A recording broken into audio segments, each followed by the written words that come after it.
and welcome back to my channel. I'm so happy to have you here today. We are going to be doing a dark academia aesthetic video, and I have been waiting so long to do something like this with you guys. I love dark academia aesthetic, and if you want to know what it is, let me tell you a little bit about it.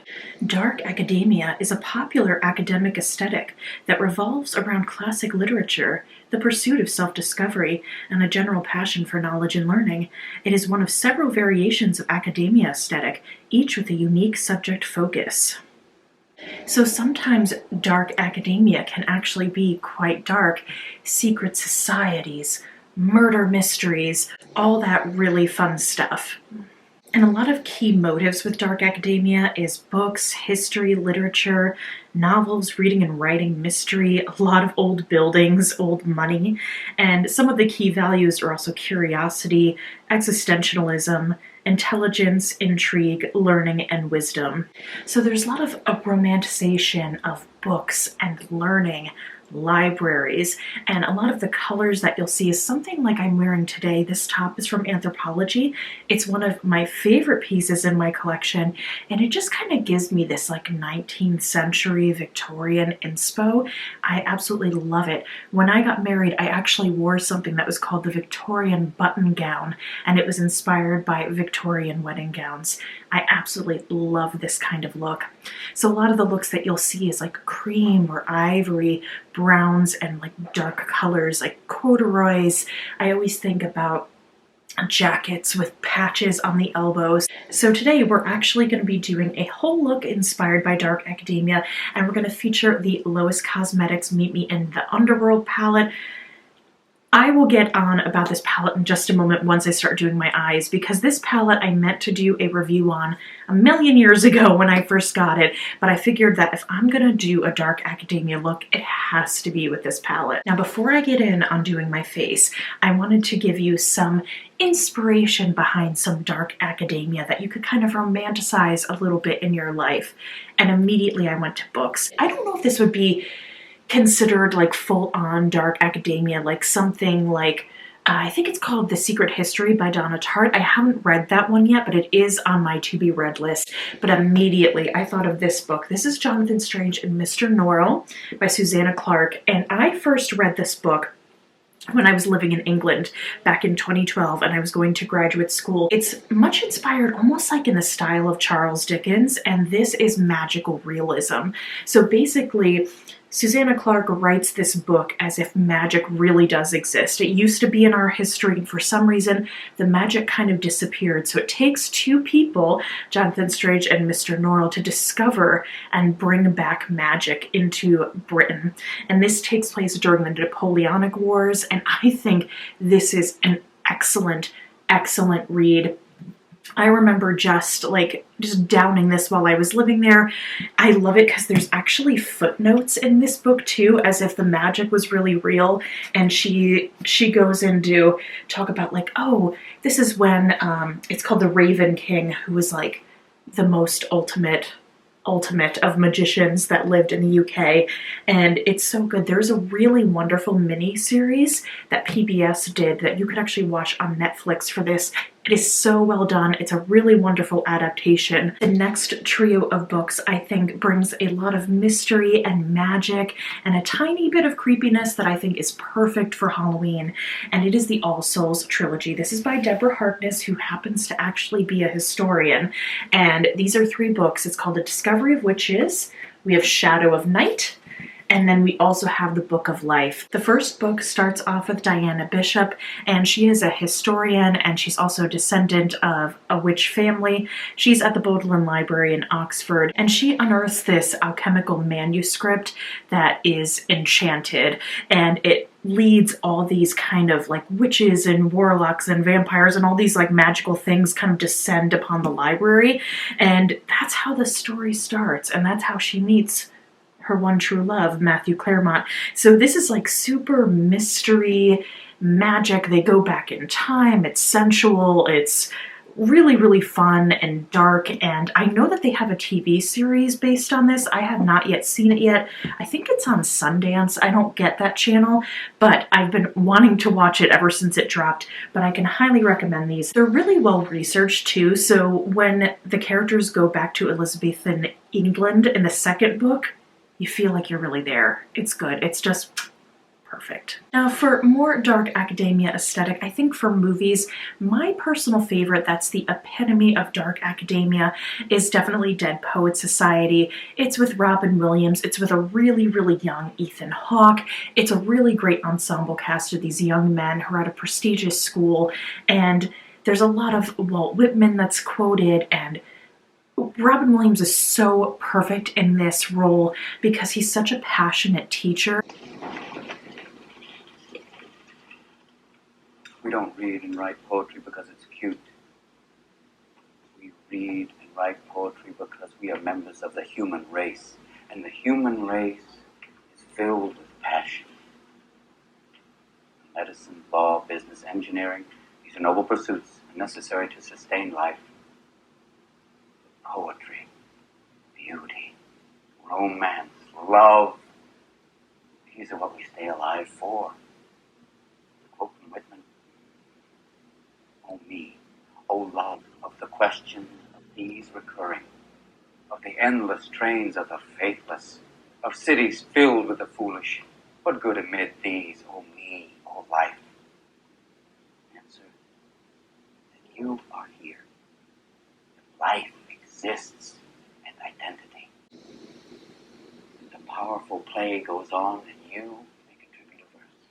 It's a beautiful film, and if you want to kind of immerse yourself into dark academia aesthetic, I think it's the perfect movie to start off with. I find one of the easiest ways to just kind of get into the dark academia mindset and kind of romanticize things a little bit is to actually have ambiance going on in the background. So you can pull up on YouTube for free all these really wonderful, like cozy ambiance type things.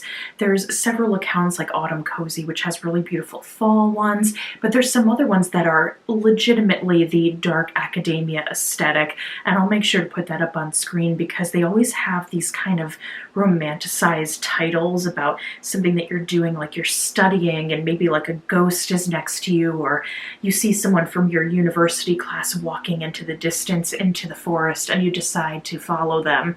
So I think it's really fun to put on, and I like to light candles, of course, to just kind of get me in that spirit, and then I'll open up a book. I'll have that going on the background. There's a lot of classical music usually involved in these ambiances, or you could put them on with Spotify, and I just think it's a really great way to kind of get into just like that kind of mood. And then lastly, I will leave you with having a little dark academia day to yourself outside the home. I think the best way to do that is to actually visit your local library. I think local libraries are really a perfect place to go. They're free, especially if they have an older library in your area. It's always fun to see the architecture and history behind the library.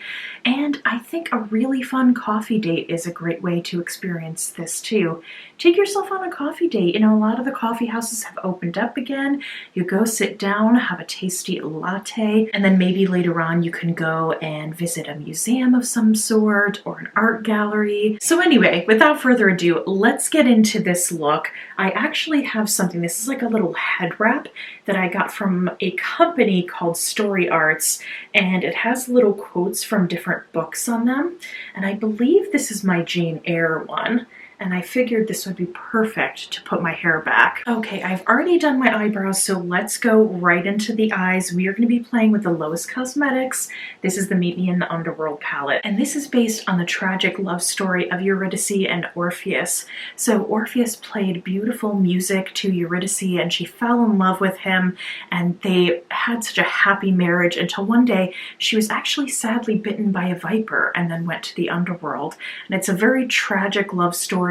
I love the artwork on this. I remember when they first teased this, and I thought this was one of the most unique concept palettes I've ever seen. I've brought you in a bit closer so you can see. So I put these little tapes on my eyes just so I can get a really precise line. I definitely want to have a liner included in this look to look like real sharp and professional.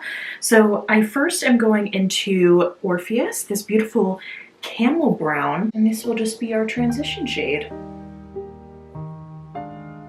Next, we're going to take Melody, which is a reddish brown shade. Starting from the socket, I'm just blending this into about a third of the way of my eye bed. Taking the same brush and the same shade, I'm going to now draw a little bit more of a line, like a liner right here. And I'm going to kind of just bring this right in. The next shade I'm going to go into is this muted purple called Footsteps, and using a very light hand, I'm just going to blend out slightly above the lines that I've already created.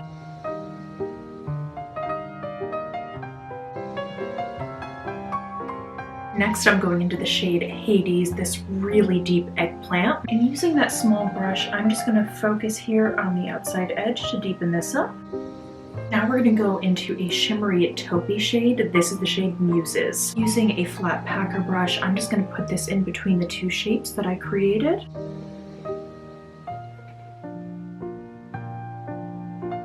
So now to just clean up the wings a little bit, I actually think I'm going to go into a liquid liner.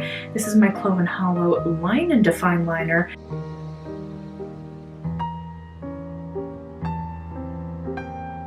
Alright, are we ready? Ta-da! Oh yes, everything is looking super sharp. And it's like a little bit of something extra without being like too much in your face.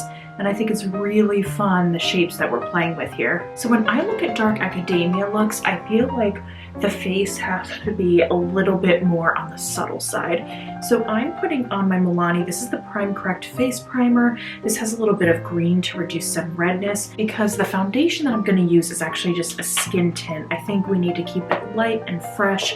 So I'm going to go into my NYX. This is the Bare With Me Luminous Tinted Serum. For concealer, I'm going into my Kosas. Just something really light again.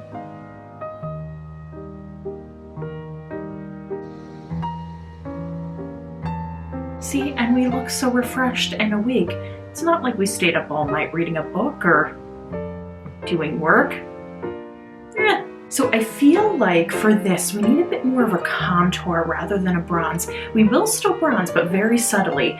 I do have this new KVD. This is their liquid gel contour. I'm like a gel contour. I'm intrigued. So because we're going with a lot of creams, because I feel like Dark Academia is a little bit more cream-based than opposed to like really heavy kind of makeup, I feel like this is the way to go.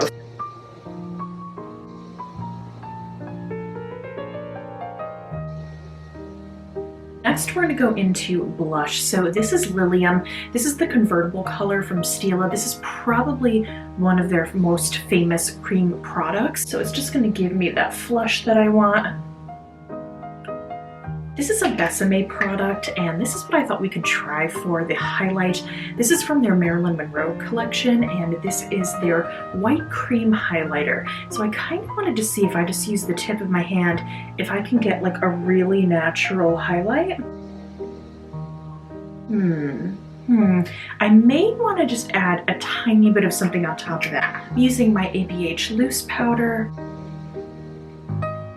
Okay, so we said we're gonna bronze just very lightly, so I picked up my Milani bronzer. This is their Silky Matte Sunlight Bronzer. This one's pretty light, so I'm just gonna use a pretty fluffy brush and just kind of go over and just make sure I don't look like I'm dead.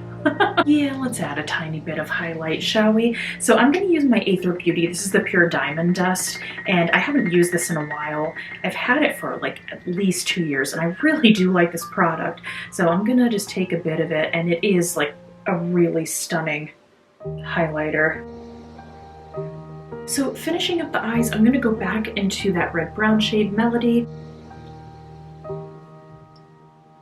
I'm going to go back into Myth. It's the camel brown shade, and I'm just going to blend this out. We need a matte lip, so I'm going to go into Dusk. This is a brown nude from Black Moon Cosmetics.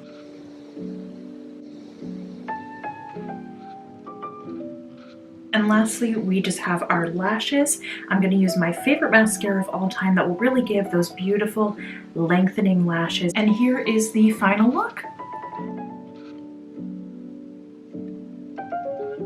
Alrighty, my lovelies, thank you so much for joining me today. I hope you enjoyed this.